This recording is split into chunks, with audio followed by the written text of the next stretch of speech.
Bien, amigos televidentes, buenos días. De nuevo aquí en Coloquio Cultural, José Antonio Torres, para conversar con ustedes sobre los temas de actualidad, como hacemos cada sábado a las 11 de la mañana, aquí en EN Televisión.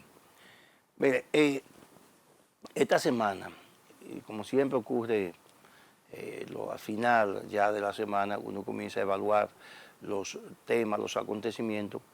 En esta semana hay varios, sigue, ¿verdad?, el carnaval de denuncia de corrupción, que ahora con 2 agregados más, pero, señores, la gente ha ido pasando por alto. No sé si el problema del coronavirus, no sé si lo están vacunando para que no sientan eso, pero los artículos, los precios de los artículos que conforman la canasta familiar han ido subiendo de manera exorbitante. Los organismos oficiales pues viven dando cifras. Incluso vi ahí que el Banco Central dijo la inflación más baja fue la del mes de abril. Eso es posible, pero vaya ahora en mayo a comprar. Vaya, compre lo que usted quiera. Cualquier producto pueda ser importado o de fabricación local o de producción nacional. Todos, señores, tienen precios por encima del 20% del que tenían a principio de año. Eso es así. Y los productos agropecuarios son los que han mantenido un precio más o menos estable y accesible al consumidor, y esos productos han comenzado a subir. ¿Ustedes saben por qué han comenzado a subir? Bueno, no hay desgracia sin suerte, dicen los viejos allá en Nagua, pero han comenzado a subir porque la demanda de alimentos de la hotelería también ha comenzado a subir como resultado de que hay más turistas que están llegando al país. Por esa parte es buena. Ahora, lo que no es bueno es que esa demanda se está reflejando en precios, en los precios de lo que tiene que consumir la gente. Y en un país donde más de 200.000 empleos se han perdido entre el año 2020 y el 2021, significa que cada día va aumentando el ejército de desempleados. Cada día tenemos más gente sin empleo. Y entonces, más gente sin empleo, con productos caros que van aumentando, y tú no puedes ya programarte para nada, pues tú no puedes decir, como muchas familias podían decir antes, cuando los precios están estables, de que con tal cantidad de dinero puedo adquirir tales productos. Ahora no. Y no, miren, y es algo extraño porque los productos importados han aumentado de precio mucho más que los locales, eso siempre ocurre, pero el dólar ha ido bajando, si no se ha mantenido estable ha ido bajando, no ha llegado al 60, siempre está 58, 57, hasta 56 y algo bajó durante el periodo de Semana Santa. O sea, tenemos un dólar estable que en ocasiones baja más que lo que sube, sin embargo los productos importados están subiendo mucho más de lo normal. ¿Qué va a traer eso, señores? La gente está enfocada en coronavirus y en la vacunación, y el gobierno lo sabe, y eso le permite al gobierno hacer algunas jugadas como esta, aumentar algunos productos, aumentar algunos servicios. El consumo de electricidad subió entre un 5 y hasta un 25%. El consumo de electricidad, no la tarifa, especialmente a gente de los sectores, de los barrios pobres. Gente que pagaba 600 pesos, ahora para este mes la facturación le llegó 700 hasta 900 pesos. Es un 30%, le llegó 900 pesos, 30% más, hasta 50% más si pagaba 600. Entonces, han ido aumentando cosas poco a poco, y la gente la ha ido asimilando porque está enfocada, decíamos, en coronavirus y en el programa de vacunación. Pero otro problema que esto trae es la insistencia del gobierno o de algún sector del gobierno en aprovechar este escenario, aprovechar esta coyuntura para plantear o dejar caer el planteamiento de una reforma fiscal. Si a este pueblo usted, encima de los precios, de los aumentos en los precios de los alimentos, si a este pueblo usted le agrega nuevos impuestos o ampliar la base impositiva, especialmente lo del ITEVI, hay muchos productos que a lo que no se le aplica, y entonces usted generaliza el ITEVI, va a haber problemas. El presidente Fernández hacía un análisis en Santiago el pasado jueves sobre esa situación. Y él decía que lo que pasó en Colombia, ustedes recuerdan lo que pasó en Colombia la semana pasada, comenzó hace 2 semanas, precisamente porque el gobierno trató de introducir en medio de la crisis sanitaria una reforma fiscal. Eso, una reforma fiscal en medio de esta crisis. Y hubo decenas de muertos. Y el gobierno se vio precisado a echarlo para atrás la propuesta. A decir que no, que ya se iba a quedar así. Y después que el gobierno de Colombia dijo que se iba a quedar así, que no iba a haber reforma fiscal ni nuevos impuestos, después de eso la protesta duraron una semana más. Porque no había quien la detuviera. O sea, la efervescencia de la gente. Entonces, ese tipo de cosas hay que evitarlo. ¿Y cómo se evita? Bueno, sencillamente haciendo las cosas con prudencia. Vamos a decir, es verdad lo que dicen los técnicos internacionales y los nacionales, que la presión tributaria en República Dominicana es muy baja, el 13.1, creo una de las más bajas de América Latina, la segunda más baja. Perfecto. Pero, ¿qué usted le puede exigir a un pueblo al que usted no le está dando nada? Nosotros pagaríamos nuevos impuestos o ampliar la base del ITEVI, eso no hay ningún problema, porque todo se lo están cargando a la clase media, siempre ha sido así, porque aquí los pobres no pagan impuestos y los ricos pagan muy poco. Aquí los impuestos los paga la clase media, igual que la energía eléctrica. En todos esos barrios la gente no paga luz, pero nosotros, los de clase media, tenemos que pagar la luz que consumimos nosotros y la luz por lo menos de 5 de esos están en los barrios marginados, a los que el gobierno se la subsidia, pero se la subsidia con el incremento de la tarifa a nosotros los consumidores, que sí pagamos el servicio. Eso es una costumbre en República Dominicana que no sabemos hasta cuándo va a permanecer. No sabemos, y ojalá y no sea por mucho tiempo, para que este pueblo no pierda la paciencia. Siguiendo con la reforma fiscal. Perfecto, el gobierno necesita recaudar más dinero. ¿Por qué el dominicano es renuente al pago de impuestos? No es una cultura anti-pago de impuestos, no.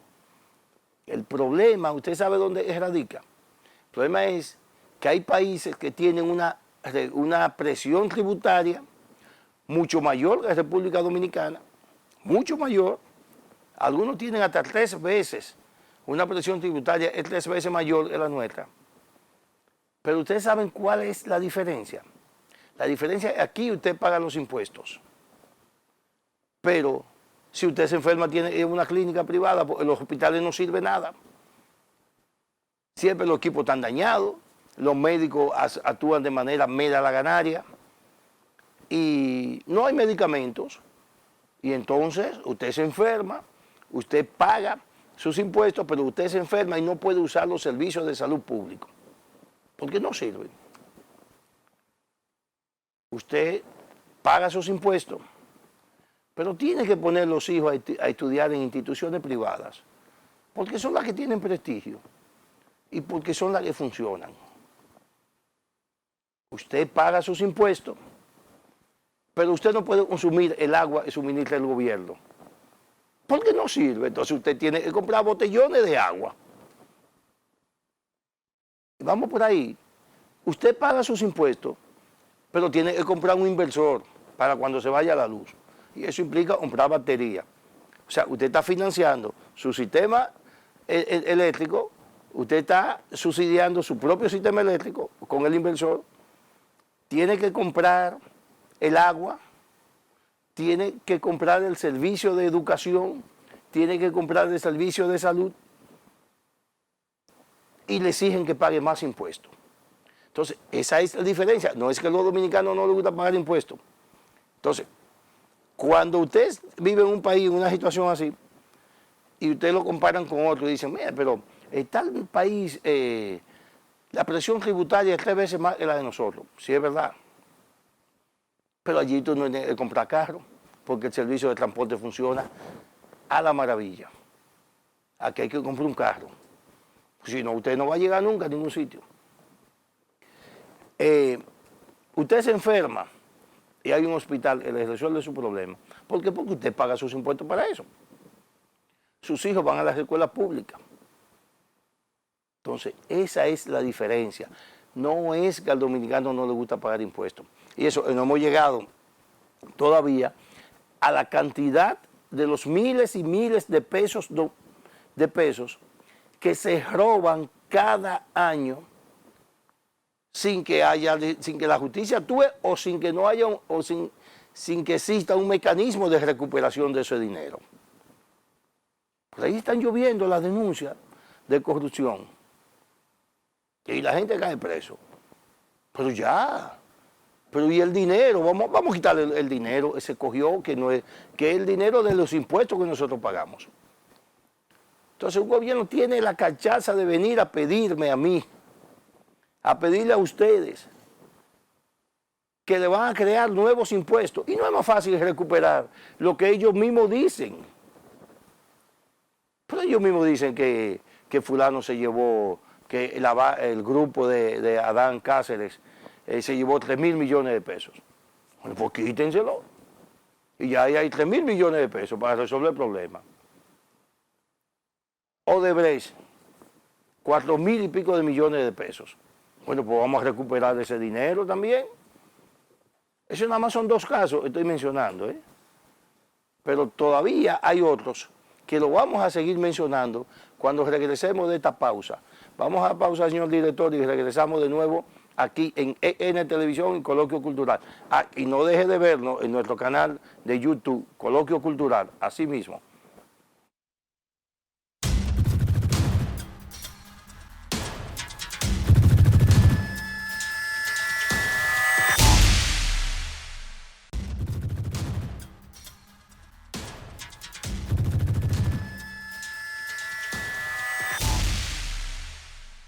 Antes de irnos a la pausa, estábamos hablando de la intención del gobierno de crear nuevos impuestos para aumentar las recaudaciones. Y decíamos que todos los técnicos internacionales, técnicos nacionales, e incluso técnicos de partidos de la oposición, coinciden en que el país requiere una reforma fiscal. Pero una reforma fiscal no significa que usted le aumente los impuestos a la población. Eso no, es una reforma impositiva lo que usted va a hacer. Una reforma fiscal es que el gobierno haga una auditoría del gasto público, que se comprometa a mantenerlo como está o a bajarlo. Porque aquí hay una tradición de que los gobiernos especialmente tratan de ser populistas. Cuando aumentan sus recaudaciones, aumentan la nómina pública. Y entonces, el dinero que debe ir a inversión, lo que va es al gasto de pago de nómina, va al clientelismo político. Por eso es que hay que tener cuidado y además la coyuntura, decíamos, por Dios, esta no es la coyuntura, estamos en medio de una crisis sanitaria y tenemos 200.000 desempleados más pululando en las calles, entonces no podemos salir a este pueblo con eso. A menos que la intención no sea que la gente se vaya para la calle como Colombia y después no haya forma de controlarlo. Y decimos que no haya forma de controlarlo, porque aquí no hay un partido de oposición en este momento que pueda llamar a nada. O sea, aquí pudiera ocurrir, señores, ocurrir de manera espontánea que la gente se lance a las calles. Y eso es peligroso, porque después no hay cómo hacer retornar a la gente a sus hogares. Nosotros tuvimos la experiencia de abril de 1984, cuando el gobierno de Jorge Blanco firmó aquel famoso acuerdo con el FMI, y el resultado fueron casi 200 muertos y millones de pesos en pérdidas, en daños a la propiedad pública y privada. O sea, perdimos todos en esa crisis. Y por esa acción del gobierno del entonces presidente Jorge Blanco. ¿Por qué? Porque el PRD, estando en el poder, los misma base del PRD se lanzó a las calles. Y entonces el Partido Reformista, el PLD era un partido sumamente débil, y el Partido Reformista, que tenía 2 años, no, que ya tenía 6 años, había salido del poder, no había forma de que se recompusiera. Y Balaguer estaba jugando al retorno al poder, que finalmente, producto de esa crisis y producto de esa situación que se produjo en el país, Balaguer logra retornar al poder 2 años después, en 1986.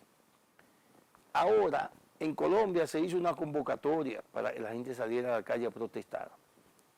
Luego que el gobierno echa para atrás los intentos de una nueva reforma fiscal, de crear nuevos impuestos, la gente sigue en la calle y no hubo un líder, nadie tuvo el liderazgo suficiente para llamar a la gente a la calma y retornar a sus hogares. Y la protesta se extendió por una semana más, con más de 30 muertos. Entonces, aquí hay que evitar todo eso. Y nosotros queremos, el presidente debe buscar el consenso de todas las entidades, pero buscarlo desde una posición desinteresada. O sea, no reunir un diálogo, para tratar de conseguir apoyo para una reforma fiscal, porque este pueblo no lo dirige nadie. Y la gente pudiera lanzarse a la calle de manera espontánea. No es verdad, señores, y si usted le sale a este pueblo en medio de esta crisis, va a tener que pagar más impuestos. No es verdad, el Leonel Fernández lo va a parar, ni lo va a detener Hipólito Mejía, ni lo va a detener el PLD, ni el partido. No hay un líder en este momento. Danilo debe andar en la calle con más miedo que vergüenza por la situación está pasando el PLD. O sea, le están picando cerca al expresidente Medina.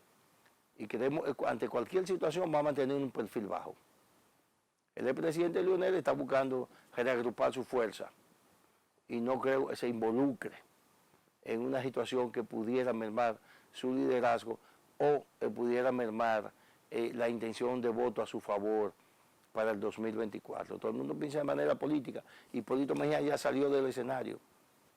Con más de 80 años de edad ya salió del escenario. Entonces, no hay un líder en este momento que pueda detener una poblada. No lo hay. Y con eso hay que tener cuenta, hay que tener cuidado, que la gente no vaya a la calle de manera espontánea. Entonces, lo más prudente es que el gobierno trate de ver cómo puede subsistir, cómo puede subsistir con el presupuesto complementario, cómo puede subsistir con el presupuesto actual, por lo menos este año, y que sea a partir del 2022 que entonces se viabilice, se analice la posibilidad de hacer una reforma, pero integrar, una reforma fiscal integral, Una reforma que el que gana 100,000 pesos no te pague lo mismo de impuestos el que gana 40,000. Pero una reforma en la que el empresario que se echa en los bolsillos 200 millones de pesos al año no se lo quiera cargar a los trabajadores, los impuestos, lo que él tiene que pagar, sino que cada quien pague de acuerdo a los beneficios que obtiene, pero que el gobierno también no use el dinero del Estado para clientelismo político. Porque el año que viene, cuando termine esta pandemia, inmediatamente se va a abrir la carrera electoral. Estamos en el 22. Los partidos tendrán que tener su candidato en el 23. Y en el 24 tenemos las elecciones. O sea, que conociendo lo fogoso es el dominicano, inmediatamente termina esta pandemia, nos encarrilamos de una vez en la carrera electoral. Entonces, todo eso tiene que analizarlo el equipo del presidente. Todos estos temas, todas esas aristas que pudieran llevar al país a una situación de ingobernabilidad. Y decimos porque el otro tema, la otra parte que queríamos tocar es, señores, hay una denuncia de un fraude en la lotería. Hay una denuncia de un fraude en Puerto Plata, en el puerto de Puerto Plata, en el muelle. Ahí no se sabe cuántos vehículos han entrado de enero para acá de manera irregular, ni cuántos furgones, ni qué significó eso para el Estado. ¿Qué significa eso para el Estado en términos de dinero dejó de percibirse? E insisto, nosotros desde este programa creemos que no basta ya con someter a los responsables de los actos de corrupción, porque el bandidaje de este país ha llegado a un extremo, que hay gente que dice, bueno, pues yo me puedo coger 20 millones y coger 3 años de cárcel, 4 años de cárcel. No, es que coja los años de cárcel y le quiten el dinero. Eso sienta los precedentes. Eso es lo que hacen los países responsables. Es que si usted se llevó dinero del erario, el Estado debe recuperar el dinero y usted debe ir a prisión. Entonces eso es lo que haría que los políticos, porque aquí la política dejó de ser una ciencia. Como decía Duarte, la política era la ciencia más digna después de la filosofía. Pero aquí la política se convirtió en un método para hacerse de dinero. Entonces se perdió el concepto de la política. Fíjense que la política es una ciencia tal que no sé si todavía las universidades, pero por lo menos en la UAS había una carrera de licenciatura en ciencias políticas. O sea, usted tenía que estudiar para ser político. Y los partidos políticos, las organizaciones políticas, en el pasado, tenían escuela de adoctrinamiento político. El PRD, que ahora es el PRM, tenía la escuela más amplia de adoctrinamiento político ahí en la independencia. O sea, para usted llegar a ser dirigente del PRD en esa época, tenía que pasar por esa escuela. Tenía que tener nociones básicas de política y de ética. Y Tirso Mejía Ricard y doña Milagros Ortiz hicieron aporte excelente en esa escuela. Igual que la escuela de cuadro creó el PLD. O sea, formaban a los líderes. Pero ahora la política no es eso. Ahora hay políticos que no saben escribir su nombre. Y son ricos. O sea, que esa es la motivación de que todo el mundo quiera ser político ahora. Es más fácil ser político que ponerse a estudiar una carrera. Y esos políticos analfabetas llegan al Senado de la República, llegan a la Cámara de Diputados. Y por suerte, todavía uno de ellos no ha podido llegar a la presidencia de la República y ojalá no llegue, porque imagínense un presidente sin ningún tipo de formación política, cuando los estados son políticos. Entonces, la reforma fiscal no es problema si la gente supiera que el dinero que se va a recaudar se le va a dar buen uso. Si la gente supiera, el que se robe un peso de eso va a la cárcel y tiene que devolverlo. En eso aquí es que hay que insistir,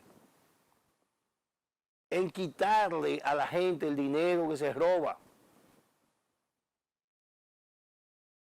Mientras eso no ocurra, señores, aquí vamos a seguir denunciando casos de corrupción, sometiendo personas a la justicia y la gente haciendo lo mismo. Vamos a una pausa ahora y en breve estamos aquí de nuevo con ustedes en EN Televisión, Coloquio Cultural y José Antonio Torres.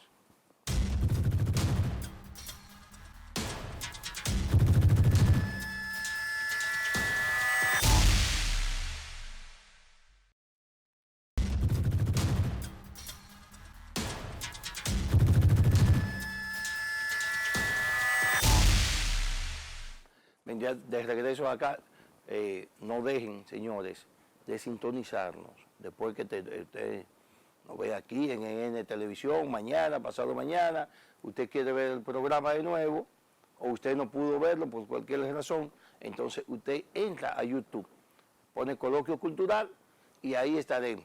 Este programa y los anteriores y algunos comentarios que vamos haciendo en el transcurso de la semana sobre los acontecimientos más relevantes. De modo que no, sintonícenos por ahí también en las redes sociales, YouTube, Coloquio Cultural. Miren, hay dos temas interesantes. Uno, y en el tema pasado hablamos del populismo y de los políticos y de la gente que llega a las posiciones, al Senado, a la Cámara de Diputados,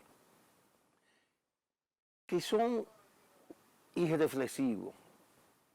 Uno por desconocimiento, que esos son más perdonables, y otro por cargarse de populismo, que es el caso del senador de San Cristóbal, Franklin Rodríguez, que Franklin Rodríguez no lo hace por desconocimiento, porque ese muchacho tiene muy buena formación.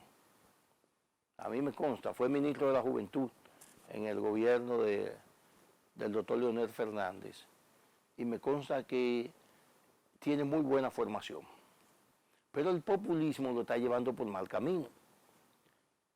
Se le ha ocurrido presentar una propuesta para un proyecto en el que se permita en el país la importación de vehículos hasta con 10 años de uso. Y cuando yo vi la información, dije, no, pero ese no es el Franklin que yo conozco. Porque hay que ser irracional, señores. Las calles del país están llenas de chatarras, a pesar de que hay una ley que dice que no se puede traer vehículos con más de 5 años de uso. Y usted se imagina si se le permitiera traer vehículos de 10 años de uso. Limpiarían a Estados Unidos. Porque un vehículo de 10 años de uso en Estados Unidos es un vehículo ya de $200, de $300. Y toda esa chatarra vendían para acá. Entonces, señores, la propuesta de este país, especialmente en el área de transporte, debe ser colectivizar el transporte. O sea, no es traer carros. Yo estoy de acuerdo, por ejemplo, todo el traiga autobuses de más de 60 pasajeros, si se lo liberen de impuestos durante 1 o 2 años. para sacar toda esa voladora vieja. Pero todo le traigo un autobús nuevo para incorporarlo al transporte público, que se le libera el impuesto. Si ese autobús es más de 60 pasajeros. Porque aquí lo que hace falta es colectivizar el transporte y sustituir los carros por autobuses. En un carro te monta 6 pasajeros. En un autobús usted monta lo que significa 72 pasajeros, pues, 64 asientos y 10 o 12 pasajeros de pie. Entonces, ¿cuánto es eso, señor? Son 12 carros. O sea, los pasajeros que caben en 12 carros, usted lo puede colocar a todos en un solo autobús, en la misma ruta. 12, un autobús sustituye a 12 carros. Entonces, esa debe ser la normativa. Y especialmente si podemos traer autobuses que sean amables con el medio ambiente, como autobuses de gas natural, pues mucho mejor. Mucho mejor, porque la tendencia en el mundo es descontaminar el planeta. ¿Y cómo se descontamina? Bueno, reduciendo la carga de CO2 que enviamos a la atmósfera. Esa es una parte. Eliminando los plásticos, esa es otra parte. Pero no podemos incentivar que el país se llene de más chatarra de la que hay. Eso sería una acción irresponsable. Que yo no sé qué Franklin buscaba con eso. No tengo idea. Idea no tengo de qué. Porque no creo que él es así. Y creo que no habló con el presidente de su partido, con Leonel Fernández. Porque Leonel Fernández le había puesto la mano en el hombro y le dice, muchacho, pero es una locura. No plantee eso.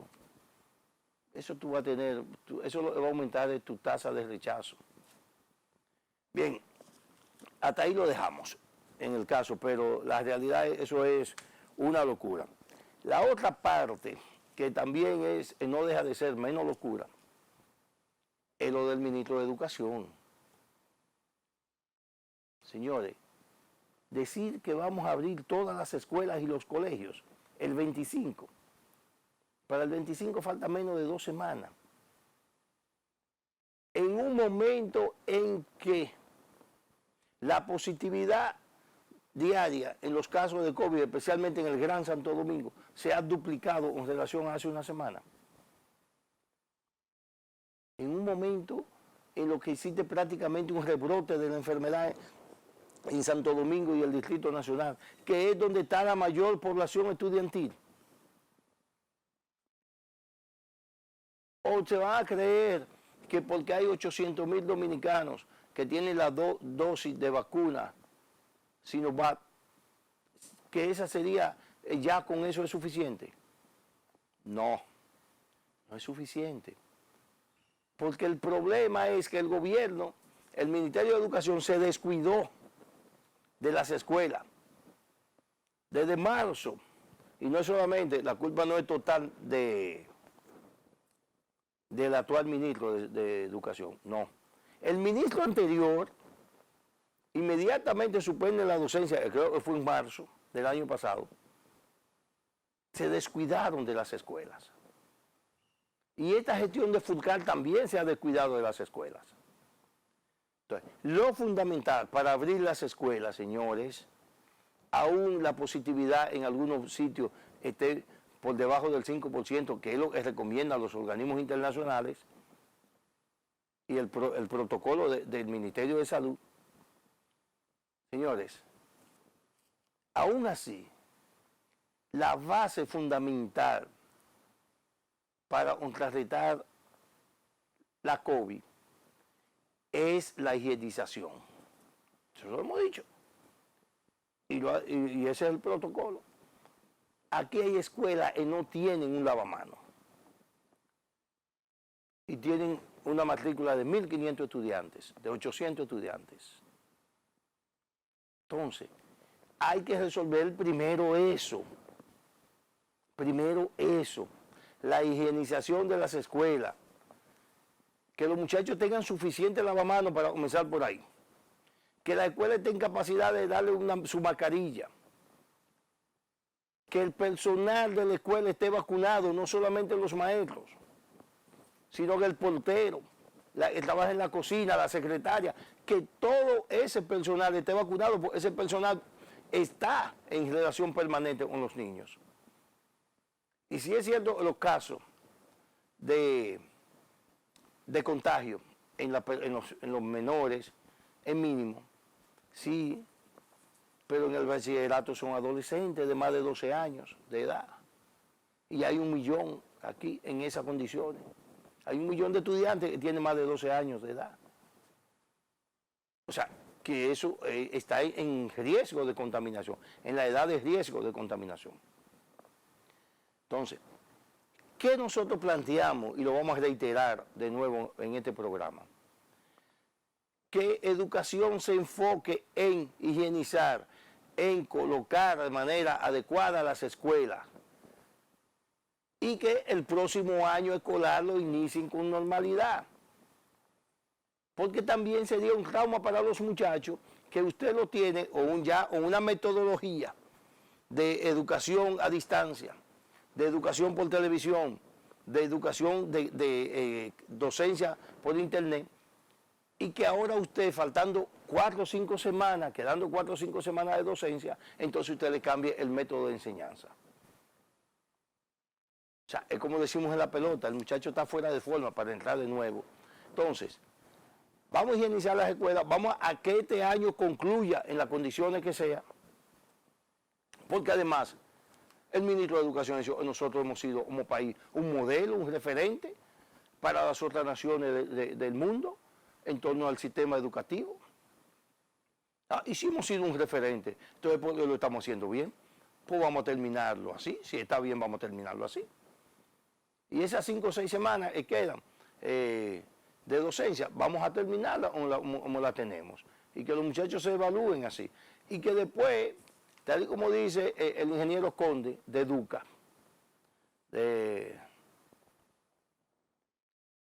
tal y como él dice, y que luego venga un proceso de nivelación del estudiante, pero que no sea ahora, porque Educa también plantea hacia ahora, pero Educa representa los intereses de los colegios privados, que también quieren que los muchachos vayan para obrarle a los padres por un nivel por un curso de nivelación, y que además que los padres le paguen algunos meses atrasados para ellos poder otorgarle las pruebas o para inscribirlo en el año escolar siguiente. O sea, eso es un negocio. La educación privada en este país es un negocio, como es un colmado, como un supermercado, como son las clínicas. Son negocios. Entonces hay que verlo como negocio. Pero el ministro de Educación no puede coincidir con esos negocios. Ni el Ministerio de Salud diciendo que hay condiciones cuando al día siguiente dice que la positividad diaria se ha duplicado en el Gran Santo Domingo. Que las camas para pacientes con COVID sobrepasan el 50% ya, y que en algunos hospitales están casi llenos.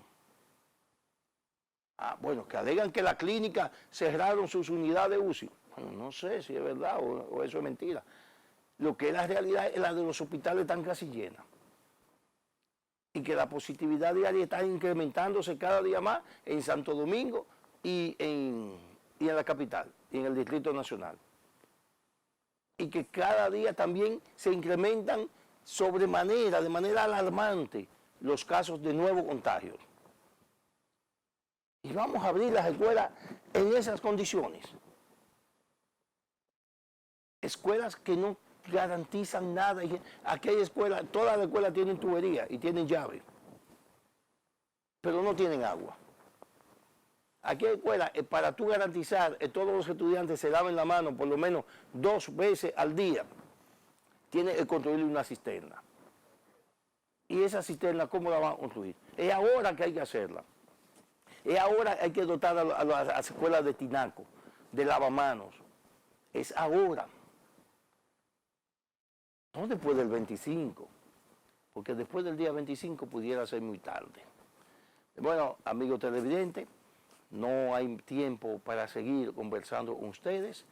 El próximo sábado, 11 de la mañana, José Antonio Torres estará con ustedes aquí en EN Televisión para comentar, como siempre, los temas de interés general. Y recuerde, puede darnos seguimiento en la plataforma de YouTube a través de Coloquio Cultural. Sencillamente así. Buenas tardes, buen provecho y hasta el próximo sábado.